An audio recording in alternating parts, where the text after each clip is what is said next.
नमस्कार, मैं हूं संजय शर्मा। आप देख रहे हैं 4 PM न्यूज नेटवर्क। एक हफ्ते बाद लौटा हिंदुस्तान दुबई और अबू धाबी के बाद। और जैसे ही मैं फ्लाइट से उतरा और मैंने फोन पे देखा, मैसेज देखे, कुछ संदेशे देखे, मेरा सिर शर्म से झुक गया।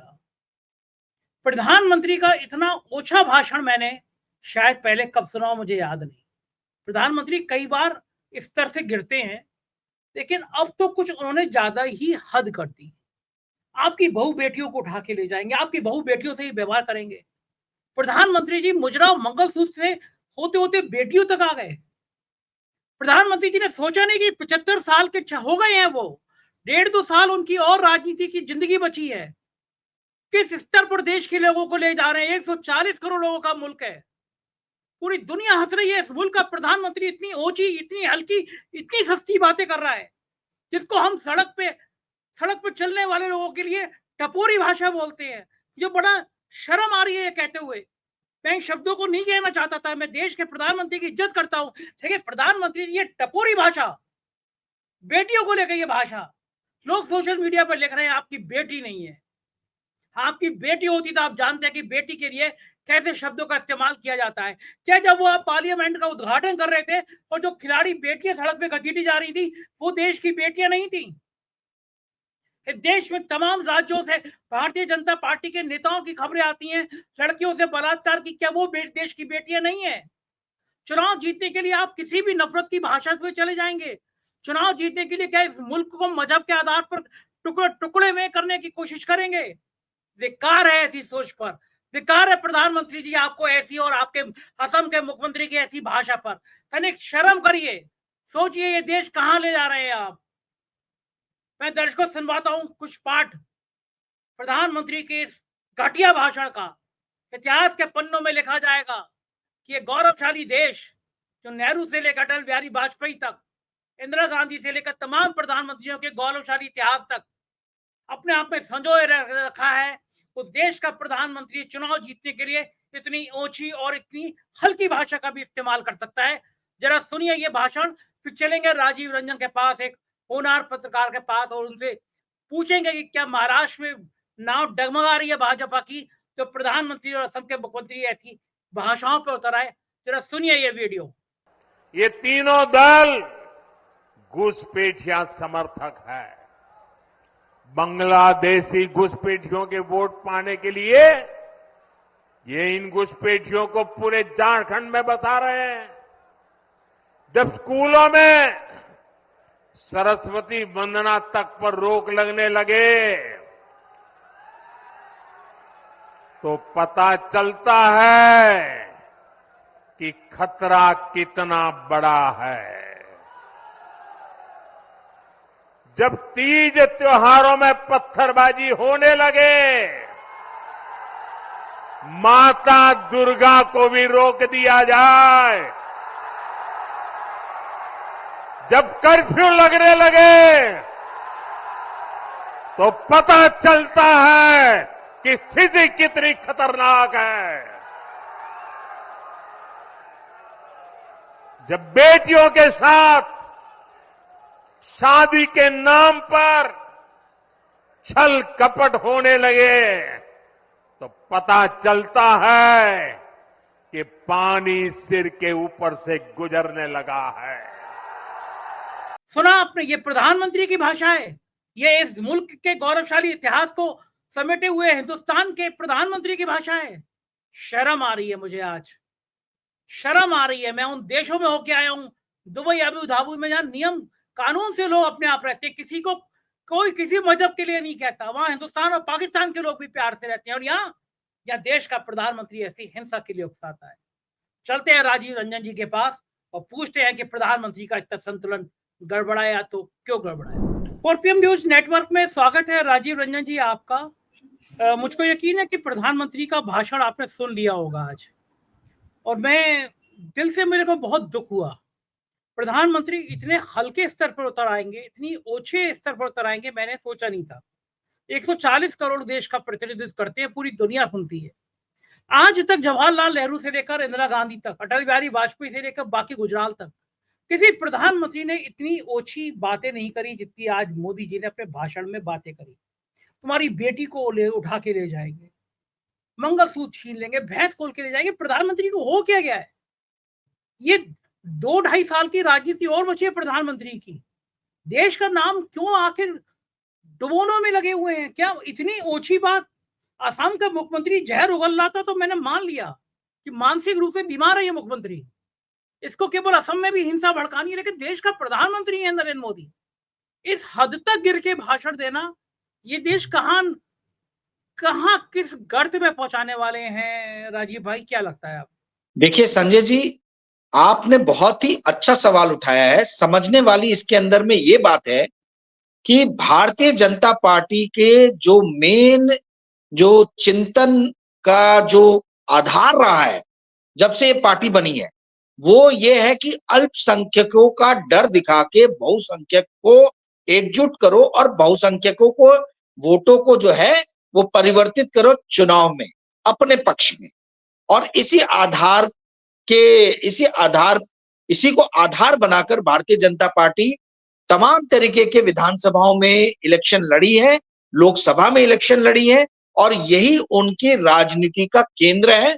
इसीलिए हमें किसी भी तरीके से आश्चर्यचकित नहीं होना चाहिए यदि हम देश के प्रधानमंत्री या भारतीय जनता पार्टी शासित किसी भी राज्य के मुख्यमंत्री द्वारा ऐसी उल जुलूल अलवा बलवा बकवास बातों को सुने। देखिए, एक चीज को समझिए संजय जी, भारतीय जनता पार्टी जो है, जो नरेंद्र मोदी के जो शासन है, उसका जो बेस है वो ये है कि कैसे भी इस देश को रूल बाय लॉ जो है वो शासन किया जाए, ना कि रूल ऑफ लॉ द्वारा। रूल बाय लॉ का अर्थ ये है कि सरकार के पास में इस देश के तमाम नियम कानून है समाज को नियंत्रित करने के लिए, आपको और मुझको नियंत्रित करने के लिए। परंतु मैं, आप या ये समाज जब सरकार को नियंत्रित करने की बात सोचे तो हमारे पास कुछ है ही नहीं, हम इस सरकार को नियंत्रित नहीं कर सकते हैं। रूल बाय लॉ जो है वो आज की डेट में चरम पे चला गया है। रूल ऑफ लॉ के बारे में कोई नहीं सोच रहा है इस देश के अंदर में। रूल ऑफ लॉ जब से नरेंद्र मोदी आए हैं तब से रूल ऑफ लॉ द्वारा ये देश संचालित नहीं हो रहा है, क्योंकि यहां पर मेरे पास में, आपके पास में, समाज के पास में कोई अधिकार, कोई विकल्प नहीं है कि हम सरकार को जो है वो नियंत्रित करें। ये कैसा प्रजातंत्र है? ये किस तरीके का प्रजातंत्र है जहां पर जनता के पास में अधिकार नहीं है कि वो अपने शासकों को या सरकार को जो है वो नियंत्रित कर सके किसी भी तरीके से। कोई भी मुख्यमंत्री आके कुछ भी हेट स्पीच देके चला जा रहा है, किसी भी इस देश के समाज या धर्म को मानने वाले, अनुसरण करने वाले लोगों के खिलाफ अकवास बकवास करके चला जा रहा है, और इस देश की जनता हाथ पे हाथ धर के बैठी हुई है। ऐसे टाइम में ये देश जो है रूल ऑफ लॉ से गवानी नहीं हो रहा है। कहां है सुप्रीम कोर्ट? आप पूछिए सुप्रीम कोर्ट को, कहा क्यों नहीं वो संज्ञान ले रहा है? कहां है इलेक्शन कमीशन? जितनी भी अथॉरिटीज बनाई गई थी, जितने भी, देखिए, प्रजातंत्र को, एक देश को चलाने में बहुत सारे जो है ऑर्गेनाइजेशन जो है, संस्थाएं जो है, उनका योगदान होता है। क्यों साउथ कोरिया जो है वो एक सफल देश माना जाता है और नॉर्थ कोरिया एक विफल देश माना जाता है? क्यों आज तक भारत को जो है वो एक सफल देश माना जाता रहा है और पाकिस्तान जो है एक विफल देश के रूप में जाना जाता रहा है? क्योंकि भारत में, साउथ कोरिया में, यहाँ पे बहुत ही ज्यादा एक प्रज्वलित जो है एक संस्थान का एक कल्चर है, ऑर्गेनाइजेशनल कल्चर है। यहाँ पे ऑर्गेनाइजेशन है जहां पे चेक एंड बैलेंस की नीतियां हैं। अगर यदि कोई एक ऑर्गेनाइजेशन गलत काम करता है या उसके शीर्ष पे बैठा हुआ आदमी गलत काम करता है तो उस पर अंकुश लगाने के लिए दूसरे ऑर्गेनाइजेशन है। पर नरेंद्र मोदी जब से आए हैं, आप देखिए जितने भी संस्थान हैं, चाहे वो सुप्रीम कोर्ट हो, चाहे वो सीएजी हो, चाहे वो सीबीआई हो, चाहे वो ईडी हो, चाहे वो डीआरआई हो, सारे के सारे संस्थानों का जो है वो, मतलब आप समझिए, ह्रास हुआ है। सब के सब कंपटीशन कर रहे हैं कि कौन कितने तेजी से नीचे की तरफ गिरता है। तो जब इस तरीके का शासनकाल होता है जहां पे ऑर्गेनाइजेशन जो है वो अंदर से खोखले हो चुके हैं, वैसे ही समय में इस देश के शक्तिशाली लोग कुछ भी करके जो है वो निकल जाते हैं, बच जाते हैं। देश अंदर से खोखला होता जा रहा है। बनाना रिपब्लिक इसी को बोलते हैं, जहां सत्ता में बैठे हुए लोग जो है वो अपनी मर्जी से करोड़ों अरबों जनता को चला रहे हैं, या इनके शब्दों में कह लीजिए जो ये आपस में बैठ के जो बेडरूम में, ड्राइंग रूम में बात करते हैं कि हम तो इस देश के लोगों को चरा रहे हैं, जैसे जानवरों को चराया जाता है, उस तरीके से ये आपको और मेरे को हाँक रहे हैं, और हम लोग आंख बंद करके जो है वो विवश होके ये जिस दिशा में ले जा रहे हैं हम लोग उस दिशा में जा रहे हैं। एक बात को समझ लीजिए, जब तक इस देश की जनता जागरूक नहीं होगी, जब तक इस देश के संस्थान जो है वो फिर से पुनर्जीवित होकर चेक एंड बैलेंस की नीति को फॉलो नहीं करते हैं, तब तक आप समझिए कि मुख्यमंत्री, प्रधानमंत्री, गृह मंत्री, जितने भी तमाम तरीके के मंत्री संतरी लोग हैं, ये आएंगे, कुछ भी बकवास करेंगे, देश में हेट स्पीच देंगे और इस देश का माहौल खराब करने की कोशिश करेंगे। यदि हमको इस पे नियंत्रण करना है तो जनता को सड़क पे आना पड़ेगा, संस्थानों को पुनर्जीवित होना पड़ेगा, और ये जो रीढ़ विहीन जो इन संस्थानों के जो अध्यक्ष, जो हेड पे बैठे हुए लोग हैं, चाहे वो सीबीआई हो, चाहे ईडी हो, चाहे डीआरआई हो, चाहे सुप्रीम कोर्ट हो, हाई कोर्ट हो, इनको खड़े होकर बोलना पड़ेगा कि एनएफ इज एनएफ, अब हम और बर्दाश्त नहीं करेंगे। ये देश जो है वो संविधान के हिसाब से चलेगा, आपके मन मर्जी के मुताबिक नहीं चलेगा। जी संजय जी। राजीव जी, इनको ये नहीं लगता कि हर आदमी सोचता है कि मैं जब नहीं रहूंगा तो लोग मुझे कैसे याद करेंगे? आदमी कहता भी है, आम भाषा में कहता है कि आदमी की पहचान उसके ना रहने पे होती है, कि लोग उसके बारे में अच्छा बोलेंगे, बुरा बोलेंगे। प्रधानमंत्री जी 75वें साल में चल रहे हैं, ज्यादा से ज्यादा 2-3 साल और सक्रिय राजनीति है, उनको भी रिटायर होना पड़ेगा। उसके बाद में जो उनका लोग याद करेंगे कि एक प्रधानमंत्री ऐसा था जो चुनाव जीतने के लिए इतनी ओछी बात करता था, एक प्रधानमंत्री ऐसा था जो देश में हिंसा फैलाने का आह्वान करता था, जो निम्न स्तर की बात करता था। क्या प्रधानमंत्री को नहीं लगता होगा कि लोग मेरे बारे में ऐसा सोचेंगे?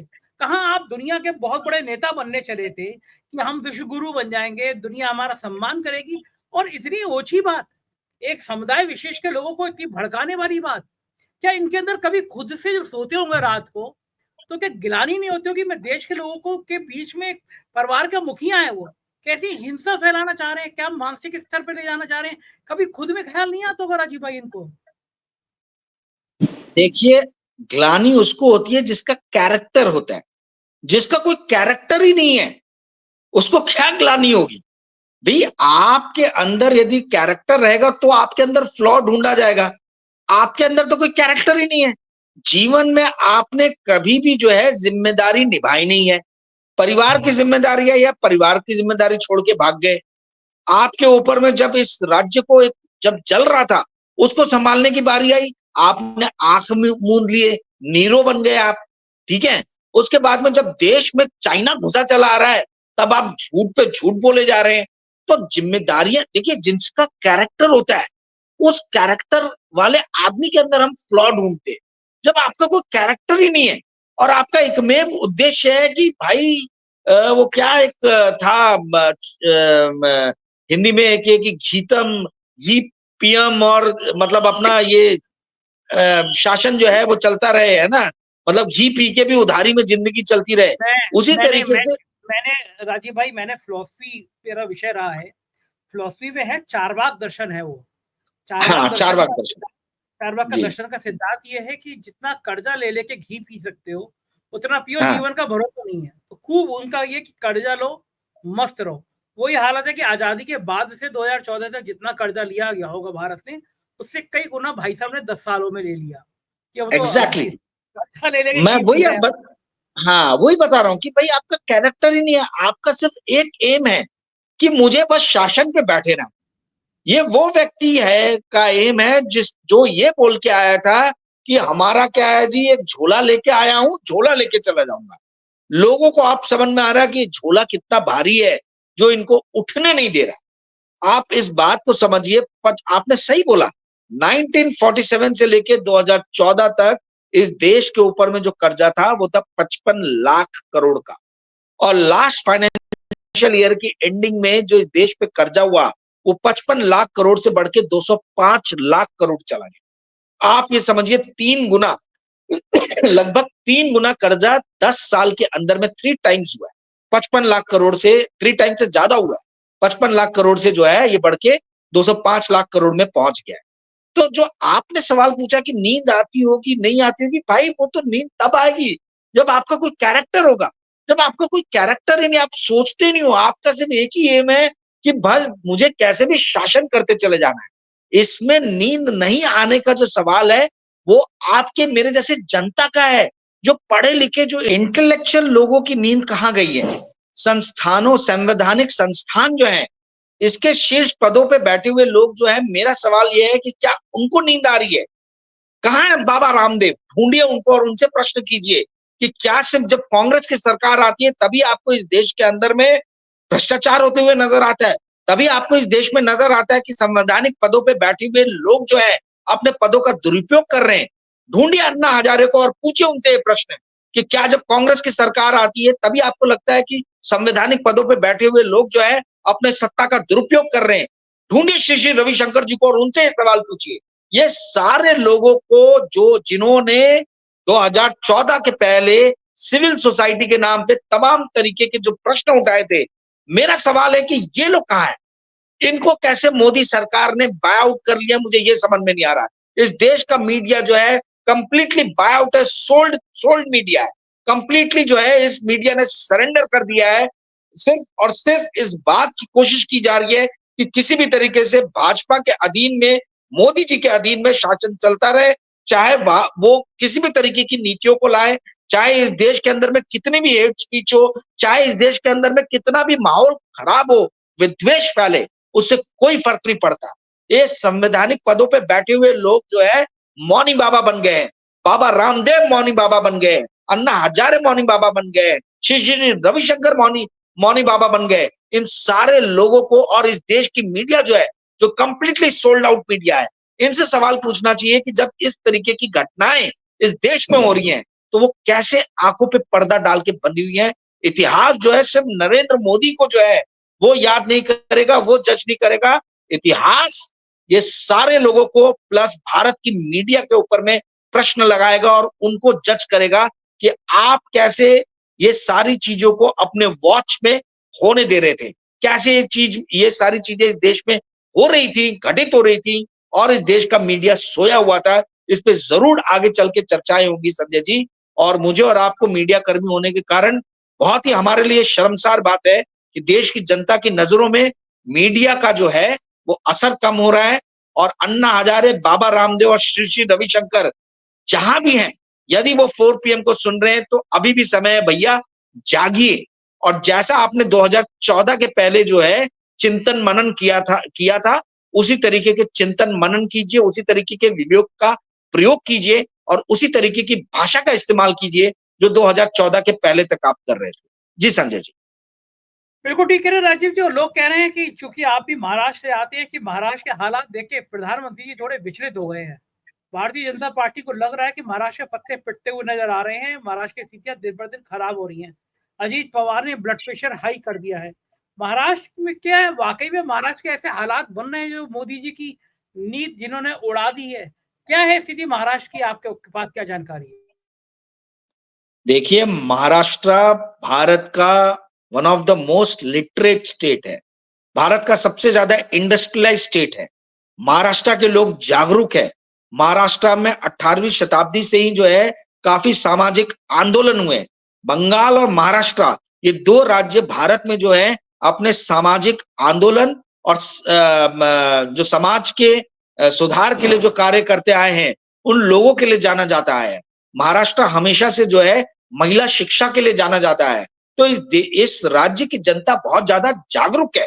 उन्होंने देख लिया कि किस तरीके से इस राज्य के अंदर में जितने भी इंपॉर्टेंट प्रोजेक्ट्स थे उनको कैसे नरेंद्र मोदी जी पिछले 10-11 साल में उठा के गुजरात लेके गए और किस तरीके से देवेंद्र फडणवीस और भाजपा की तमाम जो लीडर्स, बड़े बड़े लीडर्स जो महाराष्ट्र के हैं, जो राज्य के लीडर हैं, ये किस तरीके से चुप्पी एकदम मुंह पे उंगली लगा के ये लोग बैठ गए थे जब इस राज्य से जो है एक एक करके प्रोजेक्ट जा रहे थे।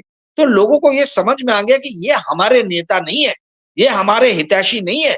जब इस राज्य के अंदर में रोजगार के अवसर देने के लिए जो कांग्रेस ने पहले 2014 के पहले जो भी बोइंग का प्रोजेक्ट हो, हमारे नागपुर में एमआरओ का प्रोजेक्ट हो, ठीक है, ये जितने भी तमाम तरीके के प्रोजेक्ट थे, ये सब उठ के चले गए हैं पड़ोसी राज्य गुजरात में।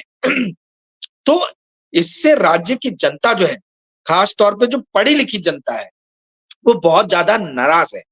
दूसरी नाराज होने का कारण है कि इस राज्य की जो राजनीतिक पार्टियां थी, रीजनल पार्टीज, उसको बहुत ही बुरी तरीके से तोड़ा फोड़ा गया और जिसके कारण से जो है महाराष्ट्र की बात बुलंद आवाज में उठाने वाले जो राजनीतिक दल थे, उनको समाप्त करने का प्रयास किया गया और जनता को यह समझ में आया है कि भाई हमारे मुद्दे जो उठाने वाले लोग थे, इनको तो उनकी तो पार्टियों को ही इन्होंने तोड़ दिया।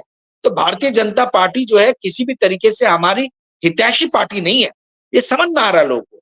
तो ये सारे कारणों से जो है भारतीय जनता पार्टी जो है एक बैक फुट पे है, क्योंकि इनके पास में दिखाने के लिए विकास के कोई कार्य नहीं है, ज्यादा कार्य नहीं है। बॉम्बे में जो भी छुटपुट एक दो काम कर रहे हैं और गडकरी साहब ने जो रोड बनवाई है, इसके अलावा इनके पास में कोई काम नहीं है।